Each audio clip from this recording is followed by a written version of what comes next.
నేను అనుకుంటా ఉన్నాను అసలు ఇలా ప్రవర్తించవచ్చా అని, ఇలా ప్రవర్తించవచ్చా, ఇలా చేయొచ్చా అని. అంటే ఇది leaders should lead by example కదా. రాష్ట్రానికి ప్రథమ పౌరులే గవర్నర్ గారు ఇలా ఈ స్థాయిలో ఉండి ఆయన మర్యాదపూర్వకంగా వచ్చి మన బడ్జెట్ మన రాష్ట్ర విధానాలని ఆయన ప్రవేశపెట్టి మాట్లాడుతూ ఉంటే గౌరవించే విధానం ఇదేనా అని అనిపించింది. సో నేను మనోహర్ గారితో మాట్లాడుతాను, మా సహచరులను మంత్రి మన సివిల్ సప్లైస్ మినిస్టర్ గారితో. నా రూల్ బుక్ మేమిద్దరు మాట్లాడుకుంటే rules of procedure and conduct of business in Andhra Pradesh legislative assembly ఏంటి సార్ ఇలాగే మాట్లాడేస్తారంటే దాంట్లో చూపించాను. చాప్టర్ 5లో when the House assembles under Article 175 or 176 of the Constitution, every member shall maintain the dignity and solemnity of the occasion before, during or after the Governor's address and shall not obstruct or interrupt the address in any manner.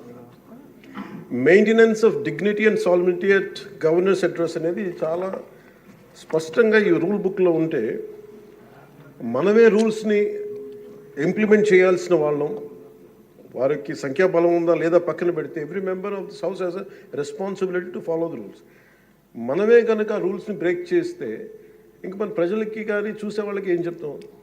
నాకు చాలా కాలం క్రితం నేను అప్పుడప్పుడు మనోహర్ గారిని అడుగుతూ ఉంటాను, sir అసెంబ్లీలో ఇక్కడ ఏమి గొడవలు జరిగినా ఎందుకు కేసులు పడవని, ఇక్కడ ఏమి మీకు కొట్టుకో, ఇది నేను నాకు చాలా కామన్ మ్యాన్ ఒక ఇష్యూ, ఒక ఇన్క్విజిటివ్నెస్. అండ్ నాకు పార్లమెంట్లో గొడవ జరిగినప్పుడు ఏమి ఏంటి ఇబ్బంది పెట్టేస్తారు ఏంటంటే ఇక్కడ అవేమి ఉండవు, ఇక్కడ ఇట్స్ ఫ్రీ ఫర్ ఆల్ అన్నట్టుగా మాట్లాడితే then we have more responsibility. మన మీద రూల్స్ పెట్టలేదు అంటే ఏం కేసులు పెట్టమండి. ఇదే కనుక నిన్న వాళ్ళు చేసిన గొడవే కనుక గవర్నర్ గారి మీద ఆయన సుప్రీంకోర్టు జస్టిస్గా ఉన్నప్పుడు ధైర్యం చేయగలరా, కళ్ళల్లో చూడగలరా?